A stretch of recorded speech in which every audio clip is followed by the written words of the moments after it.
Okay, so welcome to a new What If. I know I'm stopping the What If Rebrew had the MMO system. I'm not discontinuing it. I'm just trying something new. But yeah, well, this is What If Deku was like Zenitsu. Now, I don't usually phrase my videos like What If Deku was like Sub-Zero. It's just not the way I do things. I usually do was or if he had something. But in this case, he's not Zenitsu. He doesn't have Zenitsu's powers per se. I mean, he still has similar abilities, but we'll get into that later.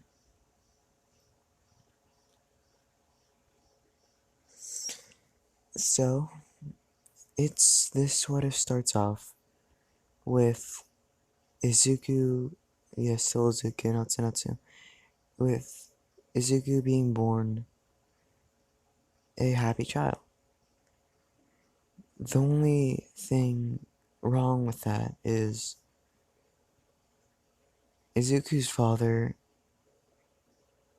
got Ingo pregnant at a very young age.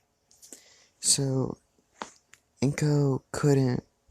It was hard for Inko to begin with because she had to deal with all the social backlash of getting pregnant in her teens.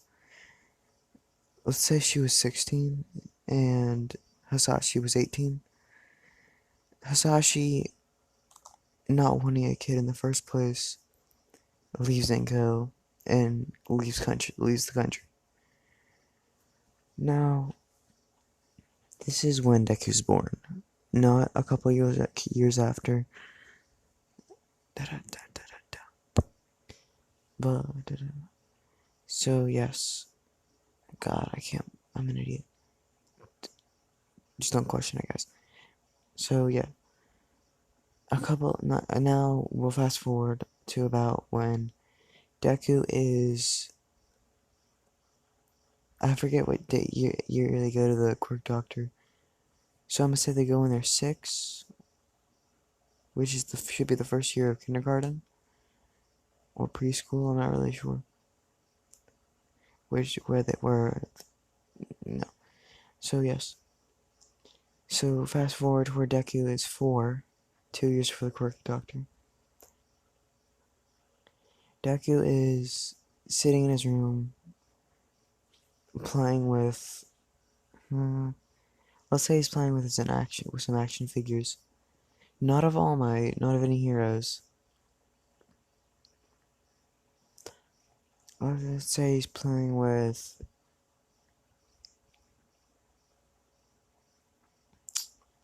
What will be the right toy? Let's say he's playing with a robot toy and a police officer toy. Now, he's not playing heroes or villains. He's playing. What's the right term?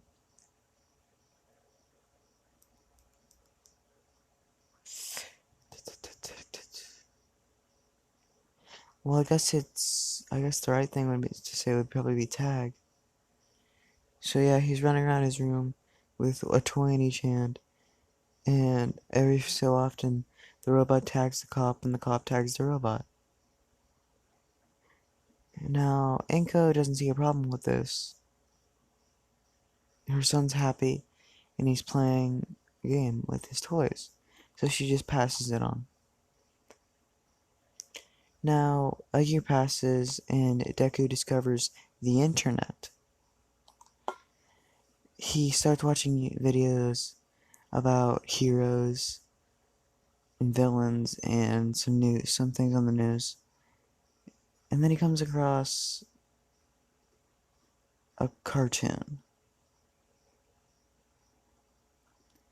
And the cartoon's main subject was heroes and villains. Good guys versus bad guys, and good always coming on top when it comes to fighting evil. Now, Deku wasn't a fan of this cartoon. He saw it as more sad than anything. There's always going to be a loser. He sees it as there's always going to be a loser. So depending on which side you are, you're going to lose or win. But being good doesn't necessarily mean you'll win. There's always a loss. Now, for a 5-year-old, Deku understands this concept. He's thought of fairly well, and he doesn't show an interest in the hero society nor the villains. In fact, he, his mom is a fan of heroic deeds. She straight up loves the idea of heroes. It's people who do good for no reason but to help people. So basically, Deku's mom is a fanboy of heroes. Well, fangirl heroes. So pretty much Deku's standpoint in the original anime. So, yeah, Deku not really caring too much. He does like the idea of quirks, superpowers. He thinks they're amazing, but not because of all the good you can do with him or all the bad. Just the general uses. Say a fire quirk. The industrial, it's amazing for industrial uses because it's an infinite fire source. Depending on the quirk's, I guess, backlash. But in certain cases, a steam train could run forever, as long as the person is sustained.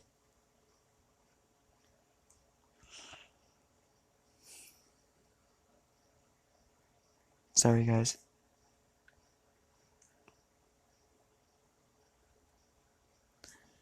But yeah, so this is the reason Deku's excited for the Quirk Doctor.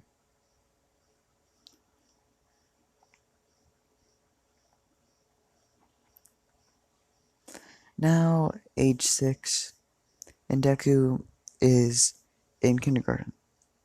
He hasn't met Kachan yet. This is where he meets him, or Bakugo. Katsuki. Yeah. So in kindergarten, Bakugo walks in and he's flashing explosions. He is an early. He's got his quirk early.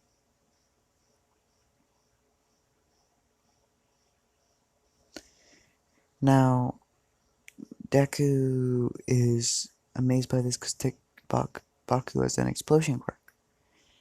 Now, he walks up to Kachan and says, "Wow, Bakugo, your ability is amazing." Bakugo thinks, he's probably about to say I can be the number one hero, isn't he? Huh, maybe I'll make him my lackey. Then, Deku says, have you ever thought of how much you can make blast mining? I mean, you might even be able to mine for diamonds if you can make controlled blasts. Now, Bakugo's face goes, huh? Who is this kid? The first thing he thinks about when he sees an explosion is blast mining? What a weirdo. Bakugo walks away, not paying him any attention. The only thing Deku thinks is, guess he was busy. So Deku, through the rest of the year, all the other kids get their quirks. And when it comes down to the last week of school, Bakugo realizes that little kid that walked up to him in the first day of school doesn't have a quirk. Now, from that day, Kachan has let Deku follow him around, and not from that day. I mean, from the day like he talked about blast mining, the first day of kindergarten, he's been following him around. And after realizing this, Bakugo, on one of his little hangouts with his friends, he was crossing an abandoned bridge.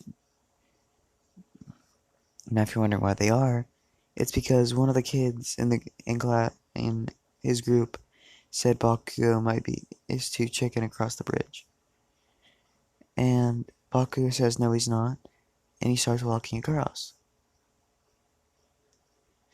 Deku walks with him because Deku doesn't necessarily think it'll collapse or anything just because two kids. So he does go. Now, when they're about halfway across the bridge, Bakugo realizes Deku's been following him. And this kind of ticks him off.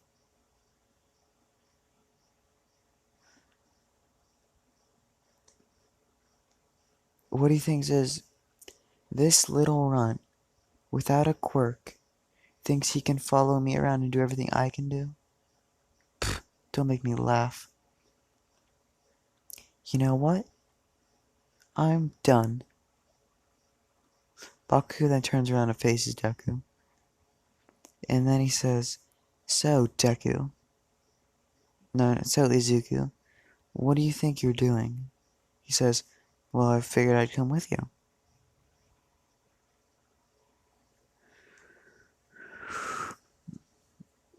Why? Do you think you're my equal or something?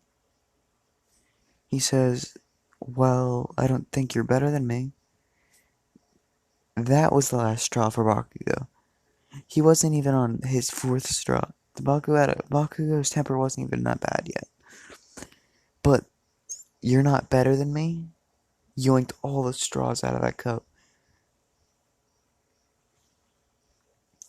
As soon as he said that, Bakugo slams an explosion in Deku's face, and the impact of the explosion makes the bridge collapse slightly. Only where Deku and Bakugo were, a portion of the bridge fell out. And as they're falling towards the ground, mind you, this is a high-ass bridge. Like, it was due for demolition shortly so they can, put a highway there. It's not over water, by the way, it's over concrete in the city. It was like an overpass, I guess. But as they're falling, Deku blacks out from the explosion.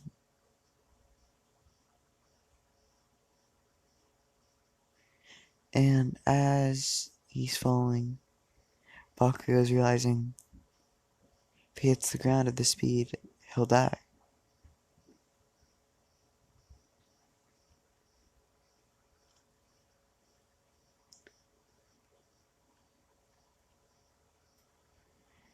But as this is happening,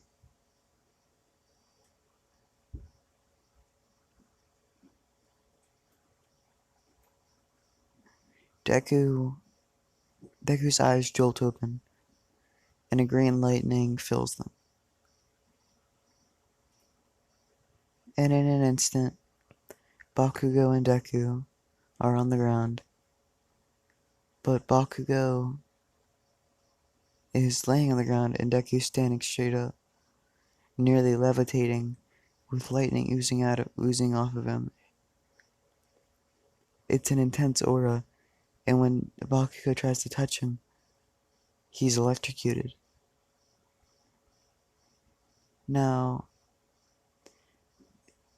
Deku's unconscious right now. Bakugo's staring at this, and he's thinking, what in the fuck is this nerd? So, Deku then, as his feet touch the ground, because he was levitating, as his feet touch the ground, his eyes, his eyes empty from the lightning, and he falls to the ground. A few minutes later, he wakes up and sees Bakugo sitting there just looking at him, and he thinks, I'm alive. Bakugo, you're amazing, you saved us. Bakugo looks at him like, huh? The lackeys finally get down to the bridge because they had run all the way down the stairs. Now they're down there like, whoa, what happened? What did you do, Bakugo? I couldn't see, the bridge was in the way. Nobody realizes that Deku pulled a fucking Avatar state.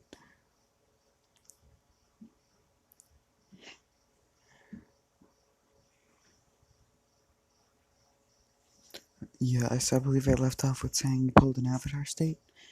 Well, after seeing this, Bakugo says, well, I think I managed to catch Deku midair, and I pushed us both up at the last second off the ground with my explosions. Bakugo was thinking, was I hallucinating? Did that must be it. Deku doesn't have a quirk. Yeah, that's it. Now Deku's crying out of thankfulness he didn't just die. And fast forward, now we're in the last day of middle school. And Deku is in class writing in his notebook. And he's known as the quirkless kid. The only guy who doesn't fuck with him is Bakugo. Because he's still not sure it was a hallucination. And if it wasn't, then Deku has a fucking seriously strong quirk. And he's not willing to risk not necessarily pissing off Deku, but being proven right. I guess would be the right term. So, yeah. On the last day, Deku finishes his assignments and applies for an office job. He applies to be an office worker in the business his mom works at.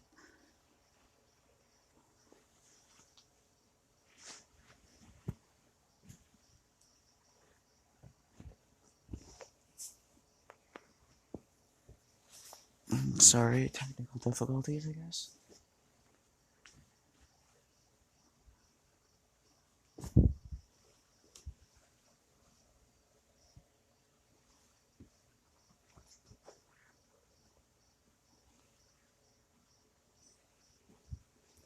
Shit, my bad. So yeah, he applied to be an office worker, and the teacher didn't have any problem with this. Midoriya would be a working class citizen, getting a minimum wage, and he saw no problems with this. So, as his teacher approves, Deku says, "Thanks, sir," and he walks out. Now, on his way home, he doesn't. On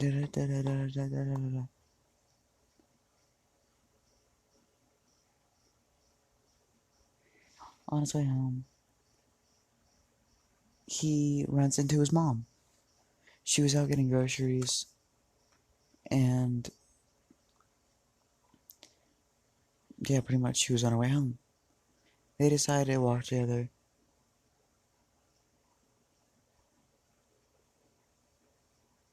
And as they are, she realizes she hasn't any money in her wallet. So she says, "Hey Zuko, let's go stop at the bank." So they walk into the bank. As they're in the bank, it's a villain walk not a man walks in, and within a couple of seconds, the security guard is on the ground in a pool of his own blood. Deku turns around and realizes villain straight away. A couple seconds later, the villain says, "Everyone on the ground, hands in your head, or you're dead. Deku pushes his mom down, not meant one trying to hurt her, just trying to get her down before he does anything crazy. And he says, Mom, hands on your head now, please. She does so not because her son's here. And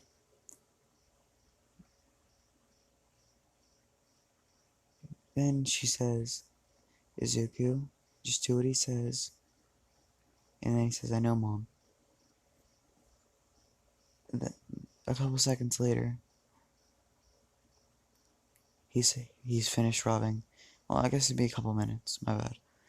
A couple seconds later, he's finished cleaning out the vault. So, he walks over to Izuku's mom and says, you look like you're young-ish, I guess. You'll do.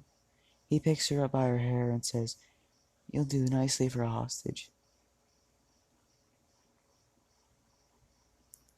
Izuku thinks, no, out of all the people here, he chose my mom. Not wanting her to get her killed, he says, Don't, please, take me instead.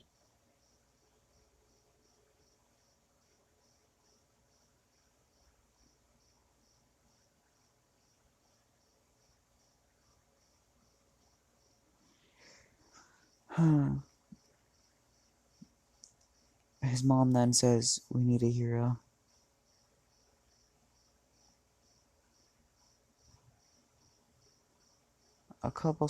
And then a minute passes when he's just sitting there with Izuku's mom as a hostage. The cops have been outside for about 10 minutes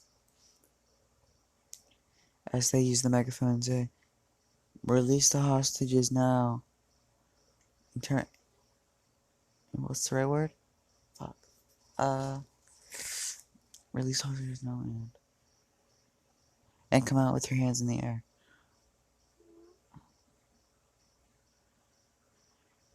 He says, Yeah, right. For every time I see one of you pigs come anywhere near this bank, I'm blowing off one of these people's heads, starting with her. As he points the gun at Izuku's mom.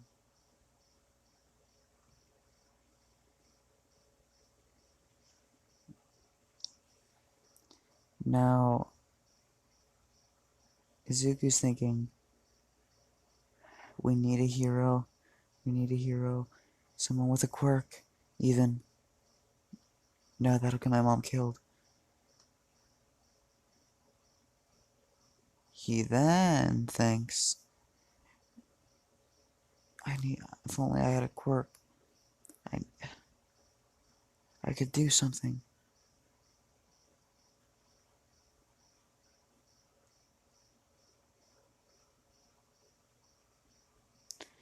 So, as proof, he points the gun at a mother and her kid, and he says, if you don't believe me, I can demonstrate. He moves the gun a couple inches, pointing at an old man, and pulls the trigger. The one and the kid next to her have a little bit of blood on her cheek, and she says, she doesn't say anything, she just looks in awe and in terror. The cops, the cops can't really do anything. So,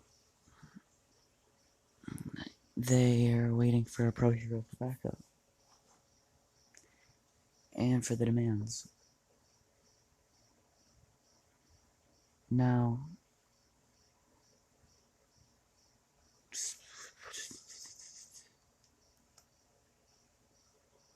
let's say half an hour's passed, and Izuku says,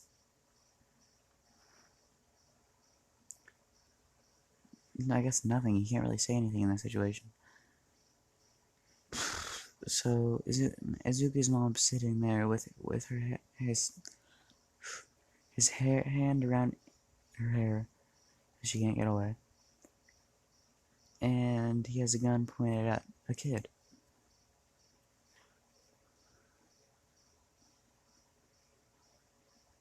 And he says, Where's that damn fool?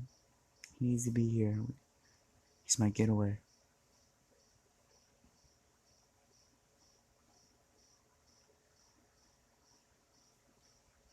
As a purple portal opens up, and he thinks, there he is. Korogiri walks through, and he says, "So, did you manage to get the money?" He says, "Yeah, it's all here. This will clear my debt with him, right?" He says, "Yes. You'll no longer be in debt to my master." Perfect. Korogiri says, "Now, before you leave, do me a favor and tie up these loose ends. Or at least some of them. They've seen a little bit too much."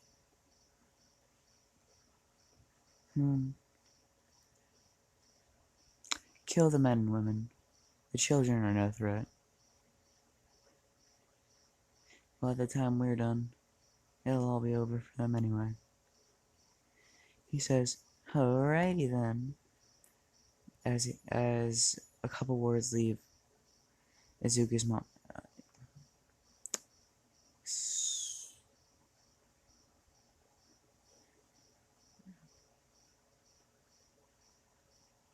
Fuck. A couple words leave Inko's mouth as she says, "You were my hero." This is, of course, to Izuku, as the guy man pulls the trigger, and Izuku's eyes widen and tear up. The man smiles and laughs as he then shoots another man, and another man, and a woman. And then he says, "Well, why let the fun end here?" But before he can do anything, All Might busts down the door and Korogiri's gone. Not a trace, not even the money's there. As he grabs the man before he can shoot Izuku, who is the last person alive right now, with some blood on his cheek, he said, All Might grabs the man, puts him in cuffs, and gives him to the police. All Might then says, "Are you alright, young man?" Izuku doesn't say anything, and he walks outside of the police. All Might looks around at the carnage and thinks, if I only was here sooner, he wouldn't have had to watch this.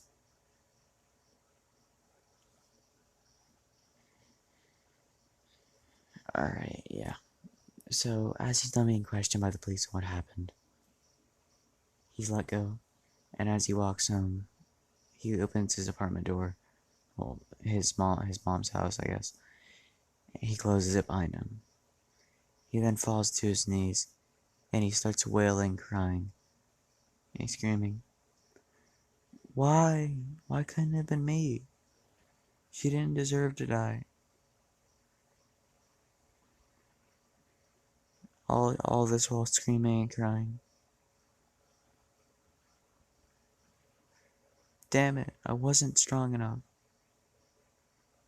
I wasn't even able to help. I'm useless.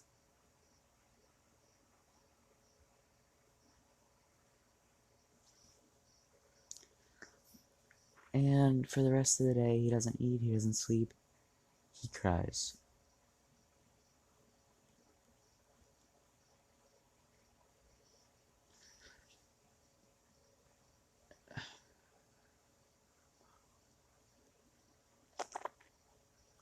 This is when he thinks. He looks around his mom's room, and he finds some posters. Some heroes. There's one of All Might. And all I can think of is his mother's last words.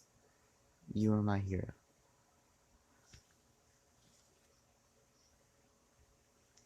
Now, this is in Izuku's head. He thinks, I know this wasn't your last wish or anything, Mom, but I'll do it for you and to protect people. and try my best to protect people, even after you're gone. After you, after the, blah, blah, even you, spit it out, and I'll do it to protect people, like people like that were like you, that didn't deserve it, that didn't deserve to die, especially not the scum villains. So he thinks I'll be a hero. This is when he gets some fucking motivation, and for his entire UHC training arc, he applied for a multiple. He has a gym membership now. He has a part-time job. He's taking martial arts and kendo.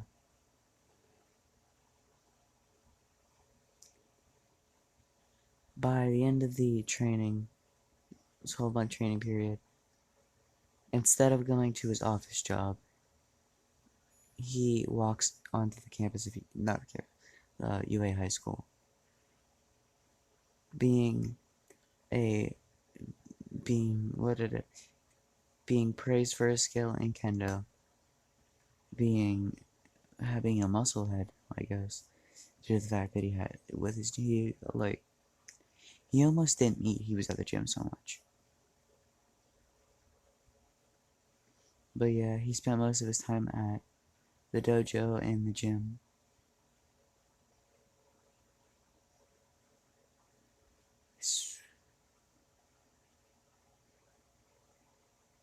So he's trained quite a bit in his body. Still thinks he's quirkless. And so, as he's walking onto the campus of UA, he has a cover with with something very long in it. And he walks in. He's also studied, I guess, so he shouldn't have trouble with the written portion. He did apply. He was going to be an office worker, so his main things were intelligence. But as he's walking in, he sees Bakugo. And Bakugo says, "What are you doing here, nerd?" Deku says, "I'm gonna be a hero." Bakugo says, "Yeah, right, Corklet." And he shuts up, walks in, and just says nothing.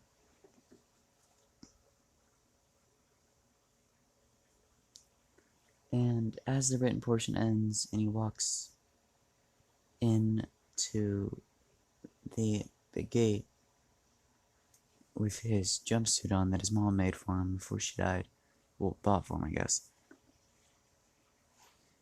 With his jumpsuit on, he walks in, trying to get as many points as he can.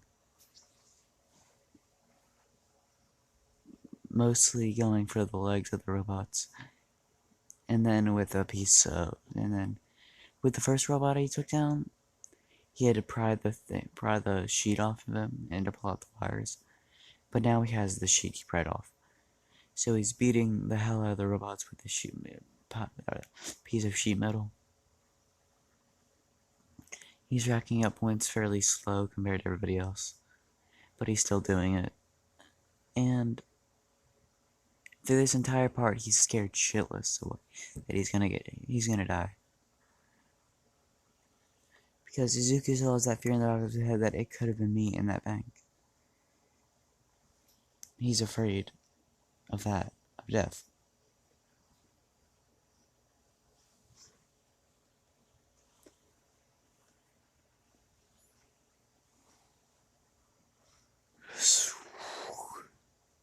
Yawn. My bad. So, as he's, I guess, going through everything, he sees a girl trapped under rubble as a giant fucking robot comes out. He sees it and he falls back crying as everybody's running past him.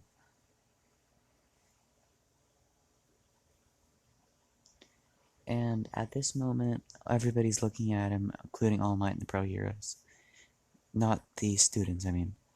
All the Pro Heroes are looking at him and thinking, why is he here? What's his quirk? Principal Nezu, what's his quirk? He looks up his file, the file of all possible people that could come, that were going to come, and that he thinks could have come from neighboring schools. And he doesn't find Izuku's name because he didn't expect it. Izuku's titled Quirkless, so he says, I don't know who he is. Currently, he's in a place right behind a certain person. He might even pass.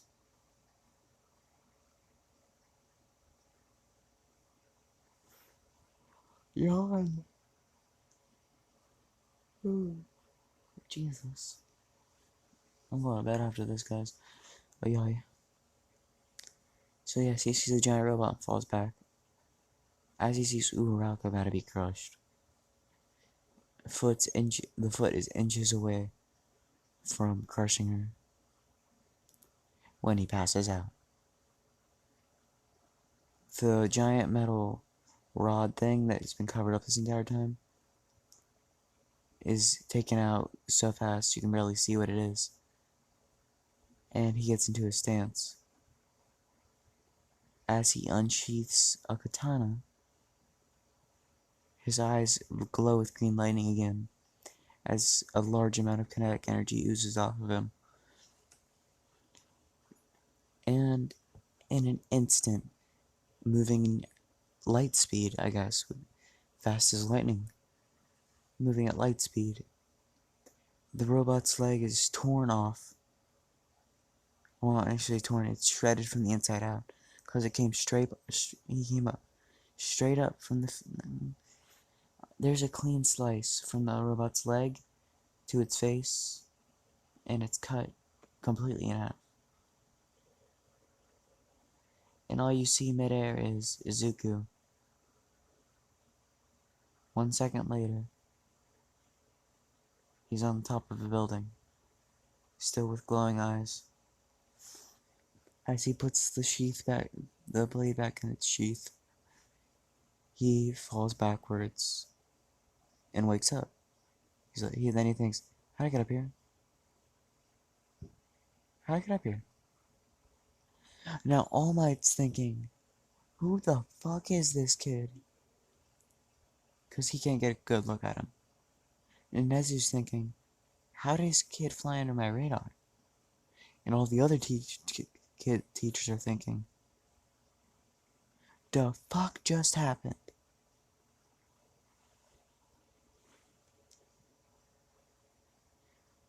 And after that, he walked home thinking, I probably failed. I don't think I got enough points to pass. He's walking home. Nobody saw that, by the way, because yeah, everybody ran away, and Deku moved at light speed.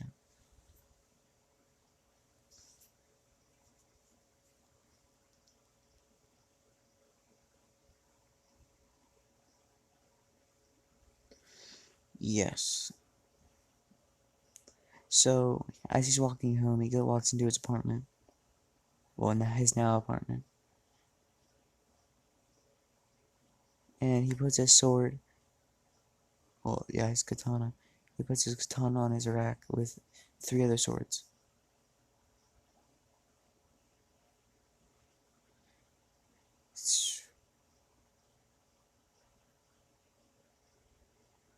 Yeah. He lays in his bed and he sleeps. Because that's where we're going to end off here.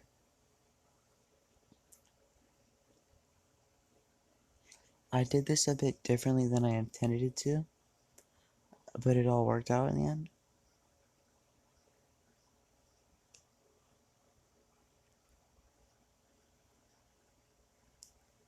So, this is where we're ending it. Like, comment, subscribe, guys. You are the Legion, I'm the dual-wielding demon. We are Asame. Thank you for watching. And goodbye, bitches. I'm going to sleep. JK, love you guys. Bye.